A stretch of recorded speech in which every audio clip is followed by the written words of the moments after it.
Real estate agencies see a record rise in rental vacancies, up 122% from last year. That's 13,000 empty apartments. And as that goes on, we've got real violence in the streets, a massive increase in shootings. This is New York over the past month, up more than 176%. That's shootings in New York compared to last year. Again, we'll show you 6th Avenue, right in the middle of Midtown Manhattan, right before lunch hour, and it is empty. Our next guest says the city is, wait for it, dead forever. James Altucher says this, former hedge fund manager, lifelong New Yorker, author of that book, Skip the Line. James, welcome to the program. Let's get right at it. You say dead forever, dead forever. You got to explain that. Well, look at what you just said about 6th Avenue. It's empty. So first off, we have something like 30 to 50% of the restaurants in New York City are probably already out of business and they're not coming back. Now, the offices in Midtown, this is where most of the millions of workers go to work in New York City. Why is it empty? They're allowed to be open, but most companies now are encouraging workers to be remote. Citigroup, JP Morgan, Google, Twitter, Facebook, they want employees to be remote for maybe years or permanently.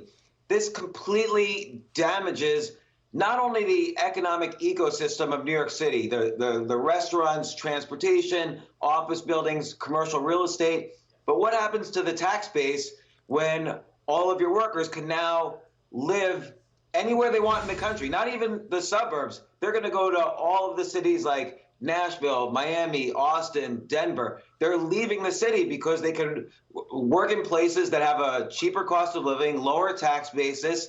And what happens to the tax revenues of New York just at the same time that deficits are soaring? So all of these numbers and, apocalyptic, statistics that you were just quoting, what's going to reverse that? It's only going to get worse. Yeah. Look, I mean, I think it's very sad, James. I mean, look, I've lived in the New York area for 40 years. I love this city. It is a truly great city. I've lived in London. I've lived in all over the world in great cities. And this is a great city. And it grieves me to hear you say it's dead forever.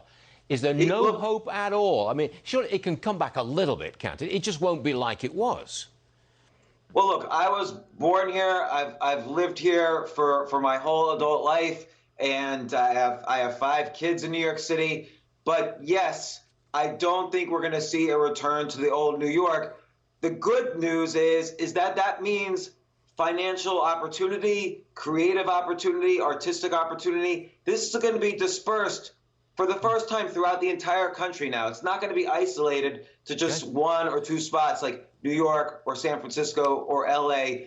Everybody's going to have opportunity. But the reality is remote, what makes this different now is bandwidth is 10 times faster than it was in 2008. So people really can work remotely now and have an increase in productivity. James, I've got to go, but look, I like your ideas there. That's very interesting stuff, even if it's a little disheartening. James, thanks for joining us. I've got to leave you.